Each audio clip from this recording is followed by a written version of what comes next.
我哋接住落嚟嘅嘉賓咧，就會可以講佢哋喺各自嘅環節當中咧，點樣去喺個人層面啦，同埋喺同學生老師嘅層面咧，去有一啲實踐。咁所以好多謝咧5位嘉賓咧，去同我哋接住落嚟有啲分享啦。我將會逐一咧邀請佢同我有一啲嘅交流咧，分享下當中嘅一啲反思同學習嘅。咁我哋第一個咧就有請阿 Jovi 咧可以嚟做一啲嘅分享。Hello， 大家好，我係 Jovi， 我係嚟自咧拔萃男書院附屬小學嘅。係啊，Jovi 咧其實當年係我嘅同學嚟嘅，大家一齊咧經歷咗1年嘅呢一個 Master Practitioner 嘅歷程啦。而呢間應該係你第2間學校咧去做呢一個試驗咁，而男拔小學咧本身其實都已經係第2年喺呢一個嘅校本實踐嘅旅程當中啦。咁不如都先講呢個 why 啦，即係一開始點解你接觸呢樣嘢嘅時候咁有興趣，而你覺得對你個人嚟講係有一啲咩帶動一啲咩嘅改變啊？好，咁就要講翻咧，由2018年開始啦。2018年嘅時候咧，我有幸咧可以去到美國咧去參加一個 seminar。咁嗰陣時咧係會有2個 stream 俾我揀嘅，一個就係上 compassionate system， 一個就上咧learning and teaching 嘅。咁當年咧我就問同事啦，有去過咧，我就問咩叫 compassionate systems 啊？總之係好嘢啦，但係我講唔到俾你聽係咩。咁跟住，咁但係因為睇當時嗰間學校咧，我係因為係負責課程嘅，咁所以咧我就去咗 curriculum。咁但係咧，亦都好多謝 COVID 啦。當年咧就係咧係有 intro workshop， 但係咧係喺網上面去上嘅。咁所以咧嗰個 intro workshop 咧就讓到我咧就去諗，咦，我今次真係有機會可以去試下或者知道呢樣嘢係咩咯喎。咁所以咧就喺嗰陣時咧同幾位同事咧一齊上咗個 intro workshop。咁上完 intro workshop 嘅時候咧，我就會去諗啊，聽完之後有好多 tools， 我就去諗啦。啊！如果我可以再知道多啲，我咪可以將呢啲嘢帶翻去學校嘅教育學當中咯。咁亦都嗰陣時好榮幸啦，可以學校可以邀請我哋咧去參加咧 Master Practitioner。咁我哋嗰陣時咧就係小學有2位老師啦，我2位老師啦，同埋中學都有2位老師嘅。咁所以我哋就可以一齊去學咧，究竟 compassionate systems 係啲乜嘢？咁學完之後咧，其實對自己嚟講咧，就係我初頭咧，好似頭先同大家講，我淨係諗住點樣將啲嘢帶翻去學校俾啲學生。咁但係發現，咦？點解係所有嘢由自己開始去做先嘅咧？因為就好似頭先佢講啊，我哋嗰個social field， 我哋嗰個磁場點樣去影響到人？我哋點樣去諗嘢，其實好影響到我哋點樣嘅教育學。咁所以咧，就因應住嗰1年嘅課程，其實我慢慢對 compassion system 咧都會去初頭諗住點樣將佢帶翻去學校，慢慢變成咧，其實由我自己好似一個器皿咁樣將呢樣嘢帶翻去學校，點樣去展現呢樣嘢咯。咁當時咧，我就係做嗰1年嘅時候咧，係要做功課嘅。咁因為咧，我哋當年咧係喺 Zoom 度上嘅，亦都係我哋做嘅功課咧，就係亦都好多謝 Zoom 啦，多謝呢個嘅可以係 online learning。其實我哋嘅 flexibility 好多，咁所以當時咧，我可以有好多嘅時間咧，同啲小朋友咧去諗啊，究竟有好多問題可以講，未必係真係淨係教育學，多咗時間去溝通。咁有時咧，我就會去問佢哋，其實點解咧？我因為當時教6年班嘅小朋友，點解所有呈分試嘅嘢你哋咁緊張，但係唔係呈分試嘅嘢，你哋反而唔即係你哋完全唔理嘅咧？咁我就用呢樣嘢咧，我就用 iceberg 咧去同佢哋傾。咁慢慢咧，讓到亦都佢哋，我知道佢哋其實點解會咁，因為咧我好快有個 perception 就係因為唔計分咯，唔計分你咪唔理咯。咁但係我用個 iceberg 嘅時候，其實可以聽多咗佢哋其實最終嘅原因點解會係咁樣做啦。咁同埋亦都讓到我可以應對翻，假若真係有啲唔係計分嘅嘢，我點樣可以令到佢哋有翻 motivation 去做嗰樣 task 咯。我諗 Jovi 提到好緊要嘅2點啊，第一咧就係好多嘅實踐者咧都會不約而同嘅 take away 咧就係叫做 I am the project。好多時候以為就係我哋係要做啲嘢俾其他人啦，但係就發現其實自己本身嘅修練，自己就係嗰個 project。而第二個層面就係話喺學生嘅應用當中咧，甚至喺小學層面咧，其實大家都好容易會可以透過呢一個溝通嘅工具去有一啲更深層次嘅認識啦。咁阿 Jovi 咁你又覺得同事之間啊，或者唔同嘅持份者，例如家長啊，你又有一啲咩嘅嘗試，又睇到佢哋有一啲咩嘅反思？首先我講同事先啦，咁當年咧我係要hold 會嘅，咁我嗰陣時係 CD head，咁所以咧就要 hold 會咧，咁大家你諗下一開始 CD meeting 嘅時候，其實大家都唔係啱啱放完假翻嚟，其實都唔係太想翻嚟，大家都仲放緊假啊嘛。咁我哋做嘅嘢咧就係、首先我用 check in 開始，咁當年咧有一位新嘅老師嚟到學校咧，佢開完會之後咧。第一樣嘢佢同我講，佢話多謝你啊，因為我未試過喺一間學校做嘢咧，係照顧咗我嘅人先，跟住先至再去講我有啲乜嘢嘅事務要去處理。咁喺嗰個經歷當中，其實我會諗到嘅就係、當我處理咗我哋嘅情緒之後咧，其實關係好咗，其實有好多嘢都會易話為咗，好多嘢都會易傾咗好多。咁呢個就係同事之間啦。咁喺我哋而家咧喺南拔嗰度咧，其實我哋亦都咧開始咧慢慢去涉及，讓到多啲同事都了解咧乜嘢係 compassionate systems。咁所以咧，我哋亦都曾經咧開過一個 leadership workshop。其實當時我哋邀請咗中層嘅同事，有中學啦，有小學嘅同事。咁我哋好慶幸嗰陣時係 Peter 嚟咗我哋學校，咁亦都可以讓到多啲同事去知道其實 compassionate systems 係啲乜嘢。當然喺幾個鐘裡面，大家未必去明白到啲乜嘢，但係起碼大家會有一個 common language 可以去講到或者去傾到一啲嘢咯。咁而喺家長嘅角度咧，作為一個班主任咧，一收到家長嘅電話咧，其實咧係好快就覺得我又收到家長嘅電話啦。咁但係當我停一停諗一諗嘅時候，其實發現如果我唔帶住呢個 perception， 我係其實有好多嘢，我係真係去聽佢哋去講嘅時候，其實同家長建立嘅關係亦都容易咗。因為去到最終咧，我哋嘅 vision 咧，其實都係為個小朋友好。可能大家嘅方向未必一樣，但係我因應住 compassionate systems 嘅時候，其實我可以理解家長佢哋想要做啲乜嘢，亦都多咗。咁喺最近咧，其實我亦都同我校長咧係我哋舉行咗呢一個 parenting workshop 嘅。咁我哋咧舉行咗1連5個星期。咁喺黃昏嘅時候咧，咁邀請咗16位家長咧嚟上呢一個 workshop。咁呢個 workshop 咧，其實我哋亦都介紹咗唔同嘅 tools 俾佢。我哋去講咧就係話我哋好想用 compassionate systems 咧去講點樣去做 parenting。咁樣嚟到嘅時候，其實咧我諗係好感動嘅位咧，其實係啲家長一嚟到我哋第一個 check in 咧，其實啲家長已經好 vulnerable 咁樣去同我哋分享，其實佢哋想知道啲乜嘢，或者佢哋遇到嘅難處係啲乜嘢。咁我哋介紹咗唔同嘅 tools 俾佢哋啦。去到最尾嘅時候咧，其實啲家長們佢哋都係講咗一樣嘢，我初頭嚟咧只係諗住我點樣可以同小朋友嘅關係好啲，但係咧我嚟咗之後，我發現其實所有嘢由我自己開始。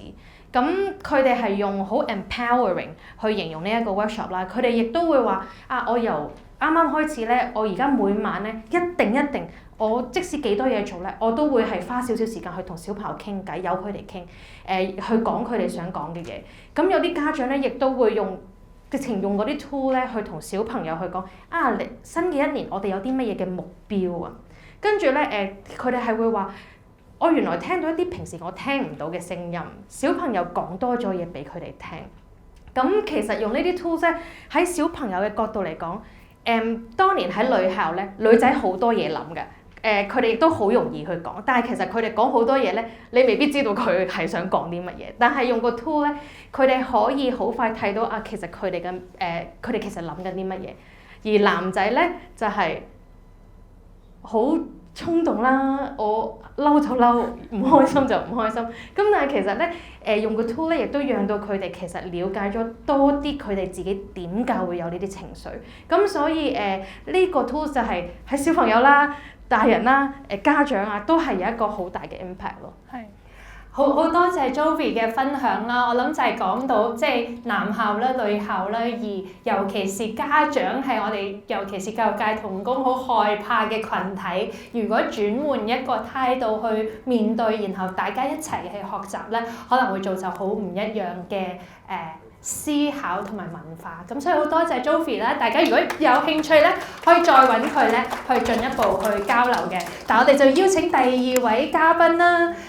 我哋嘅Veronica 嚟自呢個拔萃女小學啦，咁拔萃女小學咧，其實亦都係咧第2年去參加呢個校本嘅實踐歷程嘅。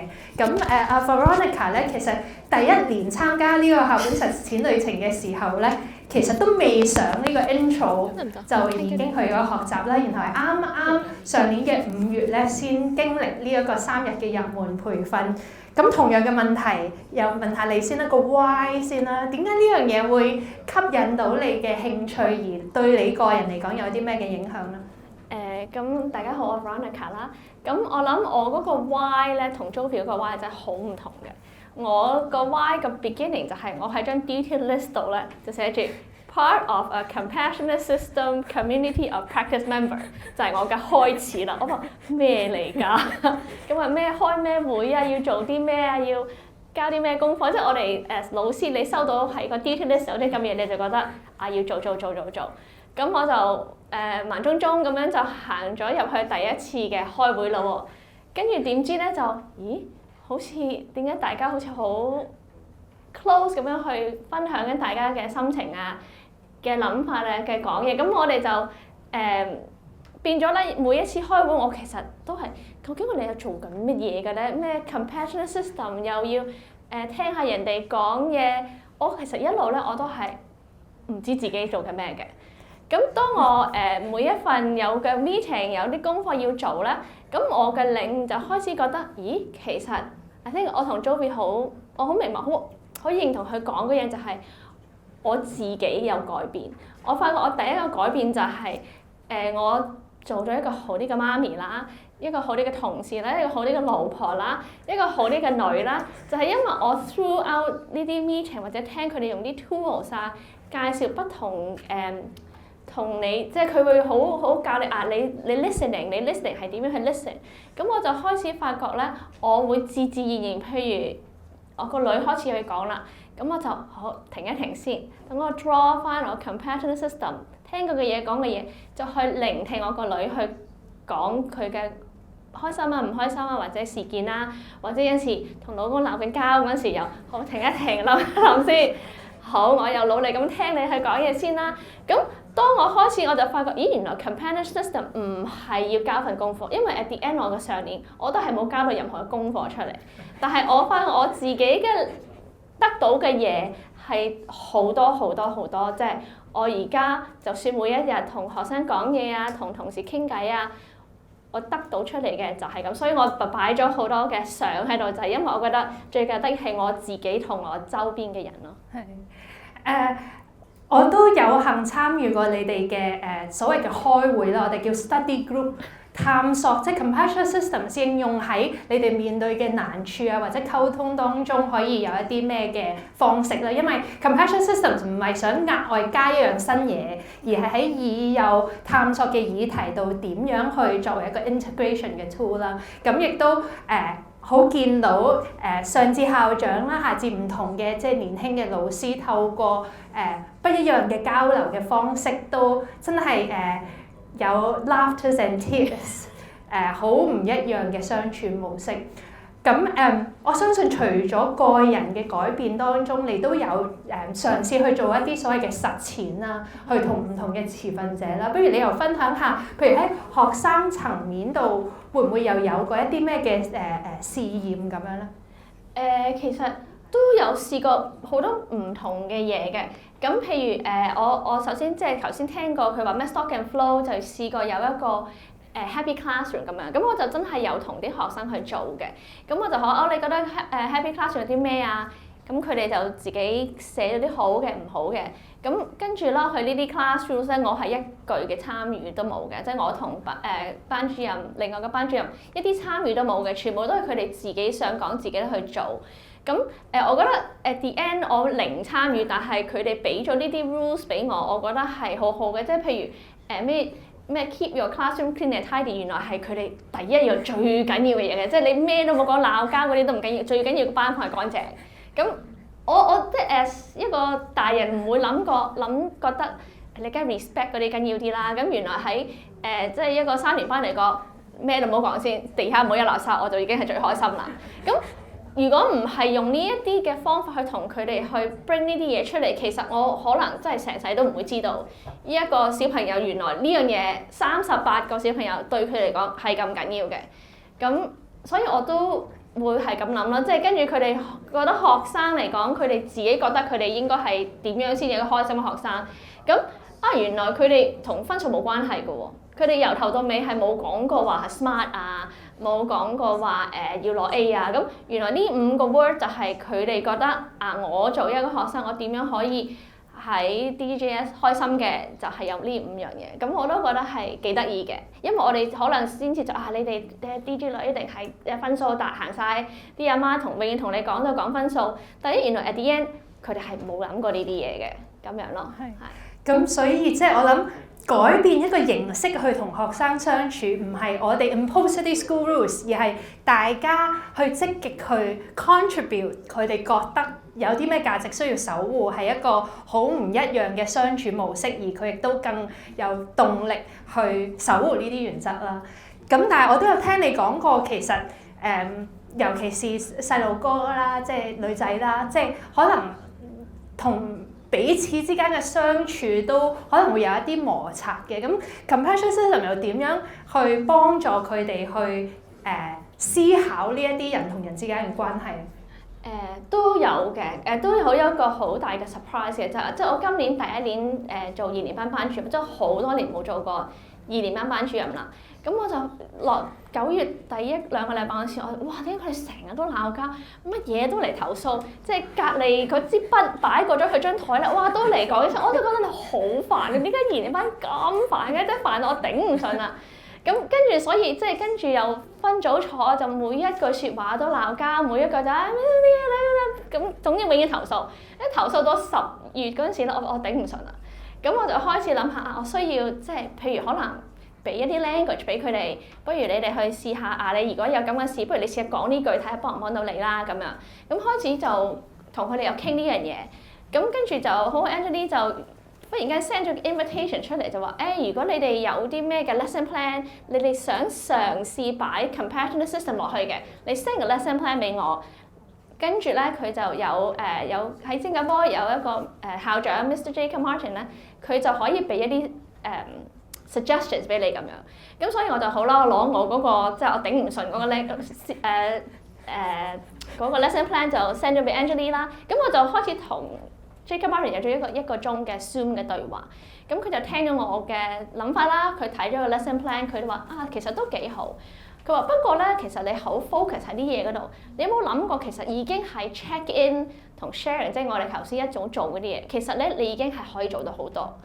咁所以佢就叫咗我咧，就做多啲 check in 嗱，即係 to be very honest 啦，我係冇日日做到嘅，因為時間真係冇咁多。但係我 regularly 咁樣做啦，開始教佢咁 Jacob Martin 都教咗我，就係你每一日 check in 就做翻 sharing 嘅嘢咧，就淨係問佢哋。你今日點解你有呢個感覺？What are you looking forward to? What are you most worried about in the future? 永遠都係呢兩條問題，永遠都係問呢啲嘢。跟住就4個咁樣咧，就去 share 翻你哋諗到嗰啲嘢。咁跟住咧，佢就同我講：你嗰啲 grouping 唔可以係總之嚟嚟去嗰4個，你每一次就喺嗰啲board度撳 random 4個，每一日就咁樣做，每一日就咁樣做。佢個意思就係話，當你一個小朋友聽到每一次都有不同嘅人 share 唔同嘅 feeling，share 唔同嘅 reason 咧，你自然就會開始 build 到好多 empathy 喺度。咁我就所以咧，我係擺低咗呢個lesson plan， 我係未掂嘅。咁我就做咗呢樣嘢。咁我係真係發覺開始咧係有改變嘅。最大嘅改變喺對我呢一刻嚟講咧，即係我而家試咗1個零月啦。我覺得最大改變嚟講就係因為佢哋即係頭先我哋講 sharing 嗰陣時，我哋咪係話唔準講嘢，你要聽咗人哋講，個講完我哋先至可以再傾。咁佢哋都有呢一個 rule，咁我就俾咗一粒 gem 俾佢，就係 OK， 而家你講啦，你揸住粒 gem 咧，你係啲 power 喺呢度，咁你就講完就 pass 俾下一個。咁當佢哋而家有咗呢個習慣啦，我發覺我真係呢幾個禮拜咧係少咗人我講緊嘅事打斷我嘅。即係我覺得係好快係，咁我冇講過呢樣嘢噶嘛，即係佢哋打斷我講嘢係成日都發生㗎啦。但係我係開始留意到佢哋開始有呢樣嘢啦，同埋咧係真係少咗啲拗撬嘅咁樣咯。係，所以呢一個 check-in 嘅 practice， 即係第3部曲，好簡單嘅規矩就係話，我哋先容讓每人係發言，先可以做討論。呢個 discipline 咧，無論細路哥慢慢潛移默化啦，大人透過去練習呢個 rule 咧，都可能製造一個好唔同嘅氛圍。咁我哋多謝 Veronica 呢一個分享先啦，又係同樣地有再進一步嘅一啲探索或者問題可以再揾佢傾偈啦。咁但係我哋大概咧就睇咗小學嘅一啲實踐層面咧，而家就轉嚟睇下呢一個中學嘅層面啦。咁我哋有幸咧就邀請到 Caroline 係嚟自瑪麗曼中學嘅老師咧，去講下呢個探索嘅歷程啦。咁Caroline 嘅學校亦都係咧，即係第2年正式參加呢個校本嘅實踐歷程啦。但係其實更早嘅時候都已經有唔同嘅持份者去接觸過。Caroline， 不如有講下你嘅 why 係咩咧？好，大家好。咁其實我諗我嘅開始咧，同在座某啲人都好相似，就係我有個同事咧，佢就上咗個 intro course，咁就無端端就俾一沓呢啲 tools 我，就話幾好㗎，攞去用啦，你可以喺上堂試下用。咁我就真係試下用啦，我都好中意teaching and learning 研究呢啲嘢。咁我試下用啦，用到一個位咧，用咗幾年，跟住咧就發現幾好用喎。咁但係我就會當佢係class activities 咁用啦。咁用到一個位咧，校長就已經以為我已經上咗 intro 嗰個 training， 但係其實我就未上嘅。所以我上第一次 intro training， 即係當校長發現我未上 intro training， 上咗之後咧，其實我發現係多幫助自己嘅，即係好似Veronica 咁講啦，就係一個 personal retreat 咁，係俾一個時間嗰3日俾我靜落嚟去做翻呢啲反思啦，我嘅教學啊，或者我自己個人生裏邊嘅反思咁樣去做翻一個少少嘅 retreat。咁樣完咗第一次 intro training 啦，我就明白咗啲嗰個背後嗰個理念啊。Peter Senge 講點解會有呢一 set tools 咧，嗰個啲 systems 係點樣用嘅咧咁樣。咁嗰次咧就係一個 Zoom 嘅模式上嘅，所以其實都有少少隔膜。咁其實我亦都之後咧，當Peter Senge 係我嚟香港嗰陣時咧，我就再上多一次嗰個intro training， 咁就真人即係face to face 咁樣上啦。咁嗰次咧就到我 professional 嘅development 咧就更加有呢個係啦出嚟係 professionally 咧，咁我就更加了解點樣可以融入喺我自己個學與教裏邊啦。咁喺我嘅 knowledge 方面啦，我知道點樣可以融入呢啲 tools 呢個 system 喺我哋嘅課堂啦，或者我哋嘅 curriculum， 我陣間都會講到，同埋會有一個技巧去同啲學生或者同事去做一啲開會上嘅溝通啊，點樣可以融洽啲咁樣合作啊，同埋嗰個 mindset 係比較 open-minded 咗嘅，所以係會令到我平時可能會有啲 blind spot 啊，或者啲 misunderstanding 咧，都會有多咗唔同嘅角度去睇某一件事咁咯。咁呢個就係我自己嗰個心路歷程。係。咁而不如你都講述下學校嘅發展歷程啦，喺呢個 compassionate systems 當中。係。咁其實我哋喺瑪麗曼咧，好早之前咧已經接觸呢樣compassionate system 呢樣嘢。咁你見到其實我哋咁多年，由2019年開始，又係 COVID，Jovi 頭先所講開始啦，一直咧都有逐漸咁樣推進。咁其實你雖然見到我哋有好多其他嘅 initiative 啊，即係有mindfulness 啊，有 positive ed 啊，好多嘢，但係我哋 compassionate system 咧都係 keep 住同步咁樣進行嘅。咁我哋又喺planning 嗰個 stage， 其實想融入喺我哋學與教裏邊啦，我哋 pastoral care 方面啦 ，staff development 方面啦，到逐漸咁樣融入咗我哋嘅班房啦，同埋我哋之後都會講到，直情會係每一個 cycle， 我哋 10-day cycle 會有一堂咧係中3、中4係專登係介紹或者教我哋啲學生呢啲 compassionate system tools 同埋 thinking tools， 去令到佢哋可以培育到成為一個學生領袖。咁樣去到呢2年咧，咁我哋就 join 咗 Community of Practice 呢個 program 啦。咁我哋繼續有一個小組去特登去研究呢啲 tools， 去點樣可以喺唔同嘅範疇更加去好好咁運用佢，同埋幫到我哋嘅學生咯。係，咁到而家嘅一啲探索又去到邊一度咧？共同嘅議題，以至於當你去延展開去影響其他嘅同事嘅時候，你又有一啲咩嘅實踐同埋嘗試咧？咁其實我哋參加咗Community of Practice 呢個program 之後咧，我哋個小組我哋有第1年咧就係有3位同事啦。咁其實一開始都係諗緊我哋去做啲乜嘢方向去研究好咧。咁其實我哋3位都發現喺我哋學pastoral care 方面啦、學與教方面同埋佢哋學生 other learning experience 嗰陣時，其實都遇到同一個問題，就係佢哋好 distracted 啦，冇一個 engagement。所以我哋最尾就諗到呢個theme， 我哋大家都喺唔同方面想喺我哋嘅同學啦、同事啦，同埋我哋係啦總之學校所有嘅人咧都會係 be engaged and involved 嘅。咁所以我哋之後咧就會作出咗啲嘗試咧，係喺唔同方面，譬如頭先 Jovi 講開會之前抽出5分鐘去 connect 咗同同事 connect 咗 warm up 咗先，咁俾佢哋知道佢哋嘅 voice 係聽俾我哋聽到嘅，我哋會接收佢哋意見。咁我哋都有同事喺課堂上邊啦，都會喺頭嗰2-3分鐘橫掂啲學生其實都好亂啊，未靜到，就用嗰2-3分鐘靜落嚟做少少 check-in journaling， 咁令到佢哋咧可以更加好咁樣去學習啦，準備嘅學習啦。咁我哋都因為試咗呢啲小報紙之後咧，多咗同事知道 compassionate system 係乜嘢啦。咁我哋喺上年嘅8月咧，亦都喺教師發展日嘅其中一節咧，就抽咗出嚟去介紹一啲 compassionate system tools 俾我哋啲同事知，即係提升咗佢哋嘅 teacher awareness。咁因為係一個 school base 嘅design 啦，咁我哋就揀咗2個我哋覺得最 practical 嘅 tools 去介紹俾啲同工知，咁就係 ladder of influence 同埋 iceberg。咁頭先都聽過 iceberg。咁我哋其實咧，因為我哋學生都有接觸過呢啲 tools 噶嘛，所以我哋第一個activity 咧，基本上咧就係同翻啲同事睇其實呢個 ladder of influence 嘅 tools 咧，我哋啲學生都有認識嘅。咁呢個其實係一個我哋中4一個學生student leader 嘅一個反思啦。佢hold meeting 嗰陣時咧，佢就好擔心，因為得2個人出席啫。咁佢一直咧就以為，啲同學一定唔中意我啦，所以唔出席我啲會啦，咁樣。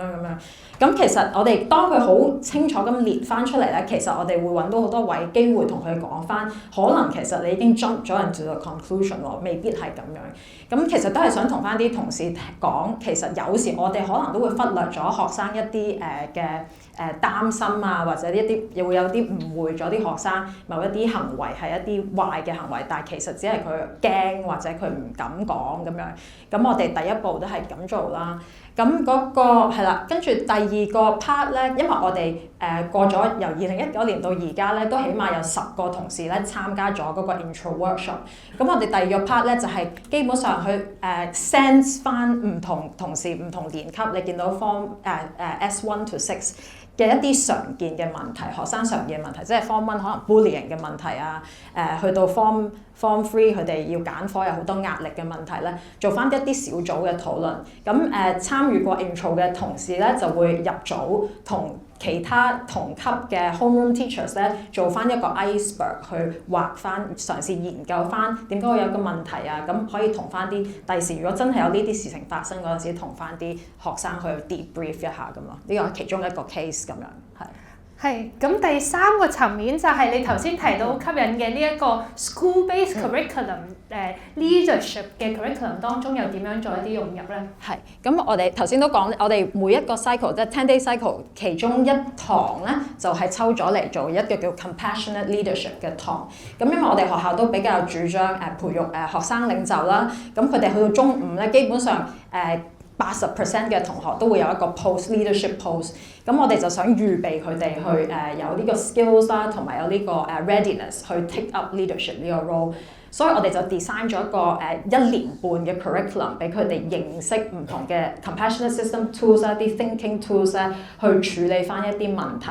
咁你見到係有3個 unit 嘅，咁我哋一開始都係想佢哋認識翻自己啦，跟住同翻同學有少少嘅communication skills 啊 problem solving skills， 而去到第S4 嗰陣時咧就會認識翻啲systems 咁樣。咁點解我哋會有呢啲 focus？ 其實都係因為我哋負責啲 teacher advisors 都發現咁多年見到啲 student leaders 都有呢啲常見嘅問題，所以我哋就抽翻一啲 tools， 我哋覺得有 compassionate systems 嘅，即係頭先 Angeline 講嘅 compassions 嗰邊嘅 tools 啦，同埋一啲thinking routines 俾佢哋做翻啲反思咁樣。咁我哋而家 run 緊第4年，但係其實我哋每年咧都係refine 緊個 module 嘅，因為發現真係需要多啲時間去同佢哋逐個 tool 去practice 啦，去研究。但係佢哋就係啦，就會有好多空間去發現自己嘅長處短處啊，同埋有啲咩需要咁樣咯。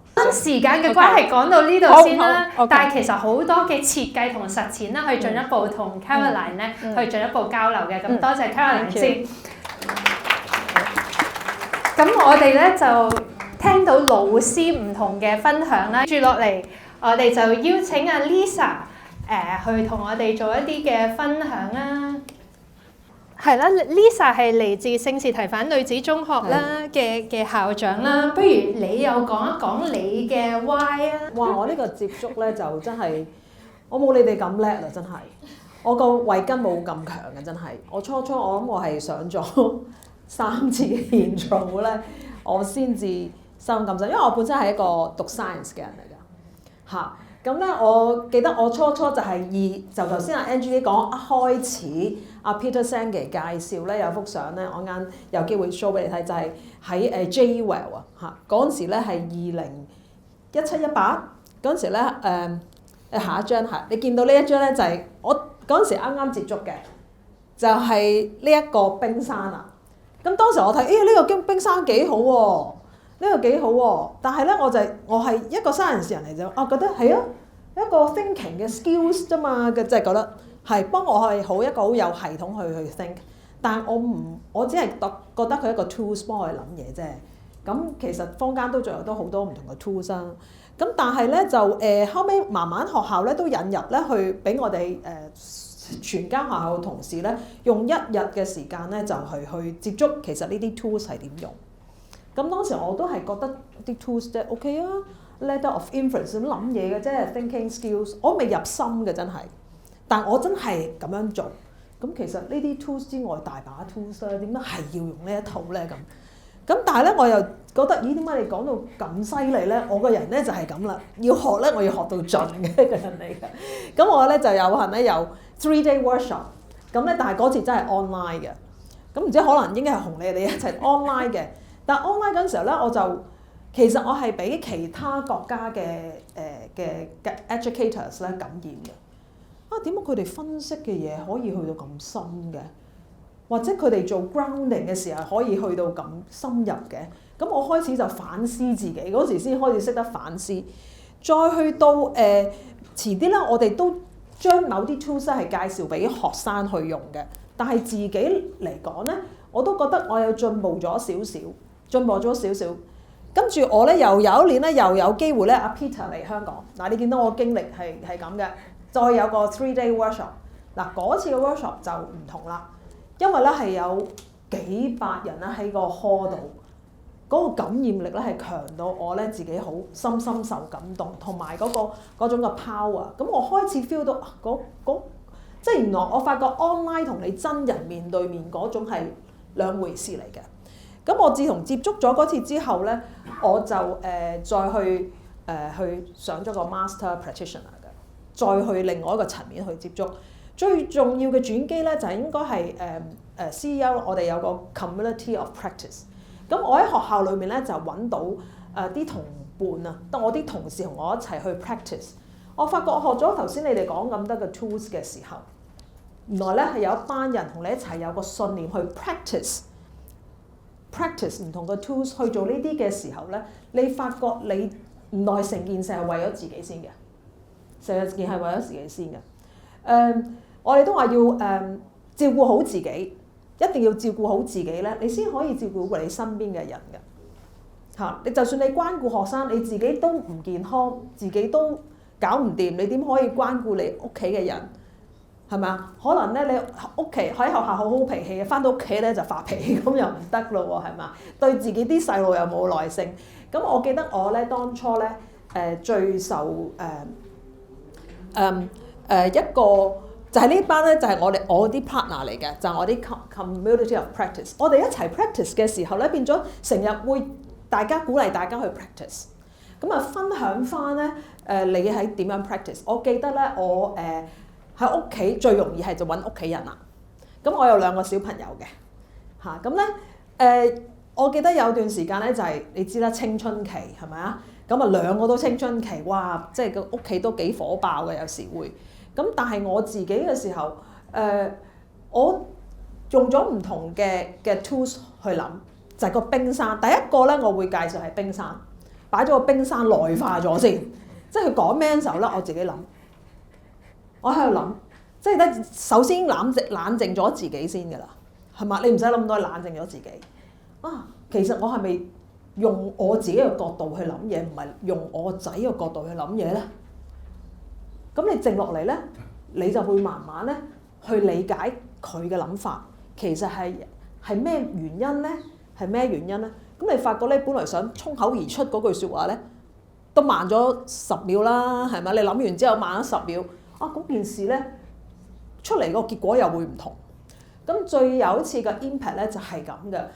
講一個好真實嘅咧，就係我仔咧就講個學校一件事情。點啊，個同學點啊，咁我其實我心裏面死啦，你咁樣去 handle 會唔會有問題㗎？但係我忍住當刻，忍住喺度諗，咦嗰個情景佢同同學嘅關係，佢最了解佢自己嘅，跟住又諗下佢個 mental model， 我諗下個 ladder of influence 嗰啲 tools 就出晒嚟。一諗嘅時候咧，咁我就淨係講一句，我話阿仔多謝你話俾我聽，多謝你話俾我聽。我相信你處理到，但係如果你需要協助，話俾我聽。跟住我仔同我講，媽咪 ，thank you for listening。佢真係好 thanks mom， 即係多謝你聽我講。原來佢係想同你講㗎咋。咁但係佢係好真誠。自此之後咧，佢好多嘢都同我講啦。真係嘅，原來咧係咁簡單。咁我就係不斷咁 practice 喺屋企人身上 practice。我見到嗰個 magic 喺度，成個屋企嘅氣氛咧真係都唔同咗。原來即係一個 system 嚟咯，你係家中裡面嘅其中一個 system。嗱，咁變咗原來你嘅轉變咧係會影響到你身邊嘅人。就係因為呢啲咁好嘅嘢咧，我翻到學校咧就好想介紹俾啲同事。但係咧一嚿嚿咁嘅 tools，啲同事就會諗，即係作為校長、副校長，以前係副校長嘅時候，你同佢講：我而家做緊啲嘢唔好咩？你加嚿嘢俾我做咩？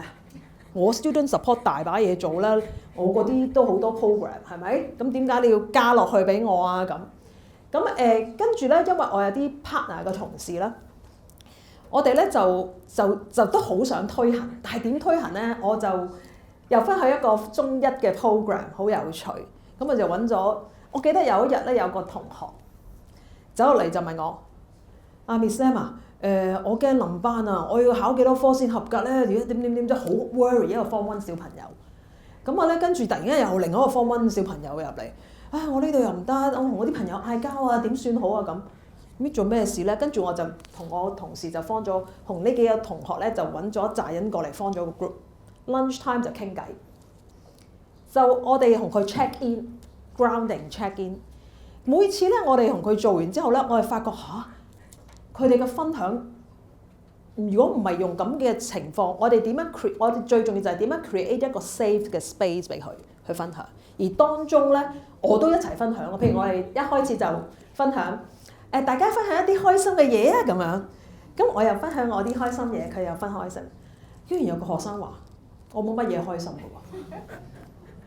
喎。唔緊要咁樣，即係原來我哋令到佢好舒服去講嘅時候咧，我哋唔好即刻俾 comment 聽，跟住咧我哋扮冇嘢咧，就兩個老師我哋一齊就，咁我哋下次俾啲咩好啊？喂，唔得，即係每一次咧我哋就喺個袋度咧攞啲法寶出嚟，下一次應該點做？咁從而咧，其實我哋當中咧，我哋感受到同學係好需要一個好 safe 嘅 space 去表達自己。我哋用唔同嘅方法，用唔同嘅 tools， 同埋咧要有一個令到佢一個 space 咧，佢夠膽去講。咁呢個夠膽去講呢個 brave 嘅 space 都要時間建立。咁自從跟住咧，我記得我個同事叫 Sammy， 我哋兩個咧每一次咧做完第一個 exercise， 其實每次15分鐘就係 lunch time， 但係已經令到我哋兩個 impact 好大咧。跟住開會5分鐘，下次用呢個 tools， 我哋要咁，咁啊嚟咯喎，第二次有。咁我哋慢慢咧覺得越嚟越好，係幫我哋真係覺得我哋做緊呢啲好有意義嘅嘢。其實仲有好多好真實嘅個案，第日都希望可以分享。咁於是乎咧，我哋就急不及待咧，就揾啲同事分享啦。自己兩個去，喂點啊點？啲同事聽到咧，真係咁啊，因為好嘢啊嘛，好震撼到我哋心靈。咁就係將啲好嘢咧去介紹咯。咁我哋成個諗法咧就係要內化，亦都唔係叫啲同事咧你去整嚿嘢出嚟，而你係點樣去嗱？教育局好興講咩啊？自然咩啊？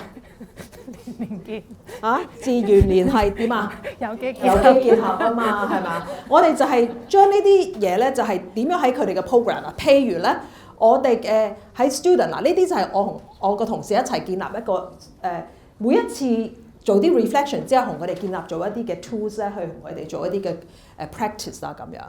咁老師啦，跟住咧，我哋曾經有一次咧係揾同老師去分享一啲唔同嘅古仔啦。咁亦都係有次係同 parents 啦，我發覺 parents 係好中意嘅，係好中意做呢啲 practice 㗎。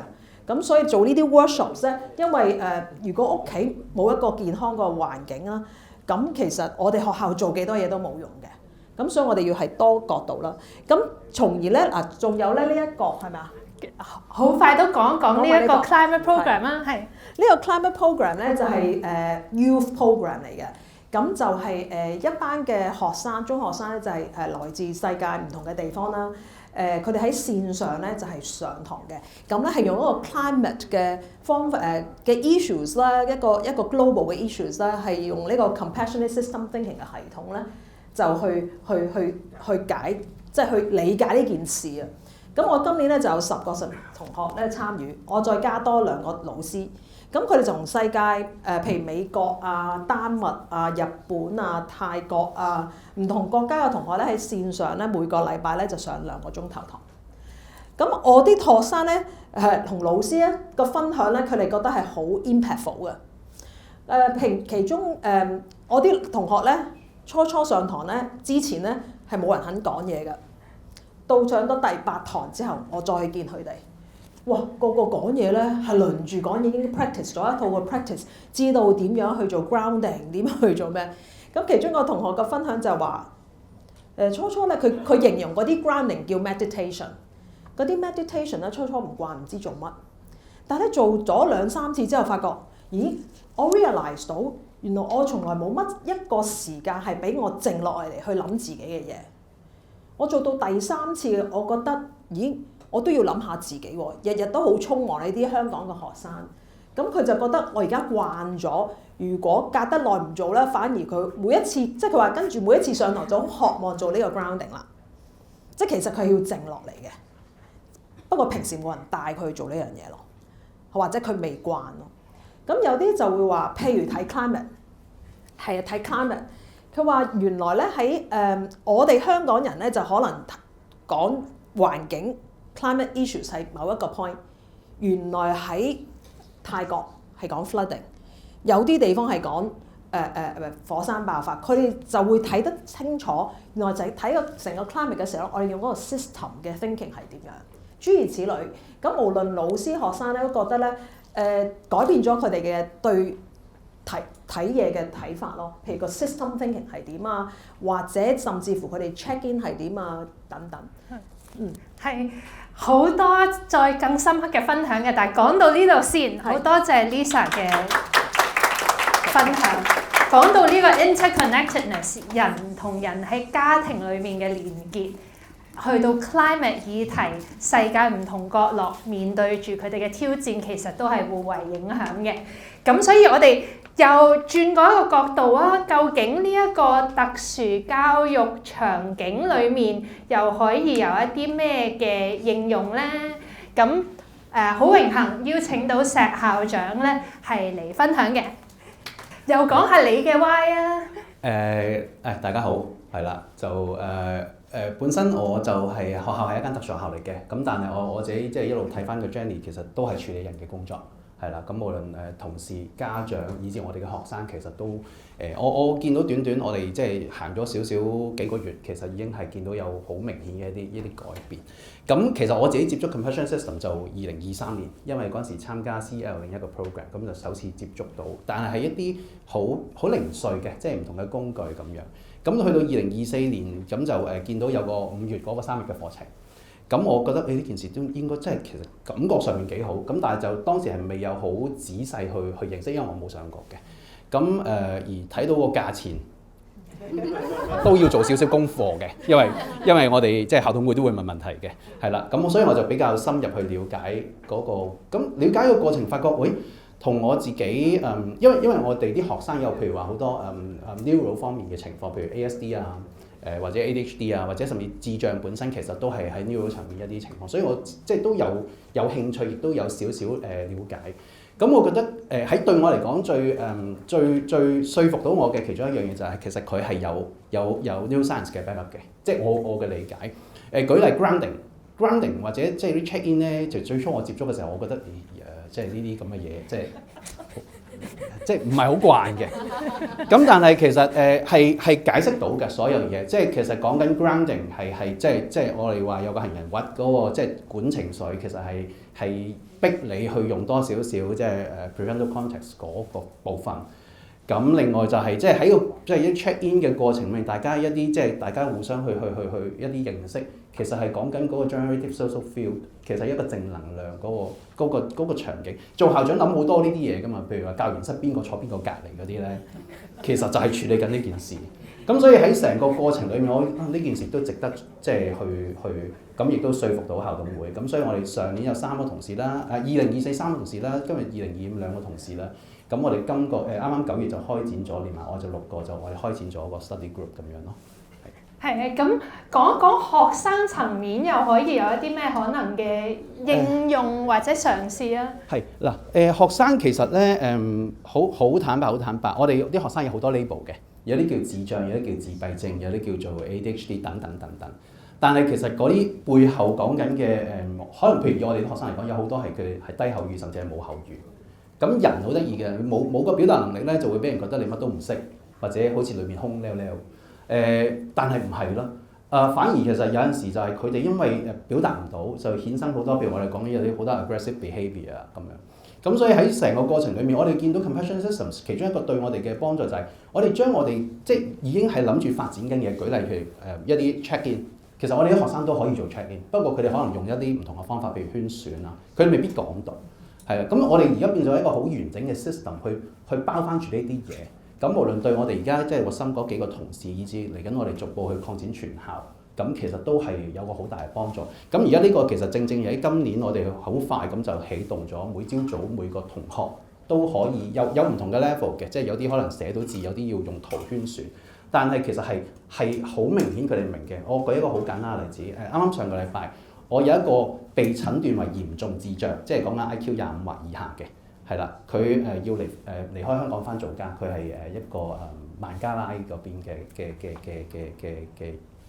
人啦，係啦，咁佢返做家，咁其實佢每日我哋都圈，咁佢通常都係圈開心，咁嗰排咧，因為即係知道個情況，老師同佢解釋嘅時候，佢圈驚慌，咁我都睇返，喂，其實得㗎喎。係咪啊？咁跟住老師就即係當然要 follow up 啦，同佢解釋啊，或者同佢講翻將來嘅狀況啊。咁所以我諗講到尾，其實我哋啲學生其實係一樣有用咯。咁 Compassion System 俾到一個好大嘅 support， 我哋即係去做一個包裝，甚至將我哋啲嘢再完整啲。而你提到其實唔單止係學生層面，可能大人喺應對呢啲事情，或者你去思考即係教師團隊點樣去做人處事或者決策，可能都會帶動一啲影響喎，係嘛？係啊，嗱，我哋今年話嗰個即係嗰個心嗰個組合咧，就係最 senior 㗎啦。我個副校長啦，我有3個中層同事啦，仲有我個社監，因為喺我學校我有宿舍嘅，咁社監都係一個 senior 嘅同事。咁我哋呢6個人，我好明顯見到呢幾個月我哋做咗4-5次 study group 咧，其實好明顯佢哋已經係多咗係從真係其他同事嘅角度去諗，亦都有好多即係亦都會因為咁而影響咗。舉例，即係大家每間學校都總有一啲即係覺得戇極都唔喐啊，又或者成日都唔肯即係盡力啊。但係原來有啲嘢真係要有人去嘗試，即係聽多少少，唔好太快去俾一個判斷，係有少少嘢改變緊。我見到我呢班 senior 同事都有啲嘢改變緊。對我自己嘅調翻轉嘅改變就係、我以往，譬如因為我學校係一個5年短嘅歷史咧，其實有好多嘢咧，原來我反思翻以往我係太過鬆，以至其實同事即係要定一啲嘢嘅時候，我反而我就要收窄。即係 RAS， 即係我諗呢個成個標題就係 compassion system， 其實冇一個所謂絕對嘅，佢唔係話一定要推廣，你一定要你作為領導一定要係放晒手之類處理，而係一路幫手去街住我哋一路反思點樣攞一個平衡嚇。我覺得呢個係即係一個其中一個最可貴嘅地方。好多謝石校長嘅分享啦。尤其是最尾嗰句就係話 compassion systems 唔俾答案你，唔係話 OK 個 guideline 你做1、2、3、4去任何嘅場景就會做到，而係提供一個思考嘅工具，等大家審視個環境，最終嗰個答案係啲咩，要交翻俾你哋去決定。所以好多謝石校長嘅分享。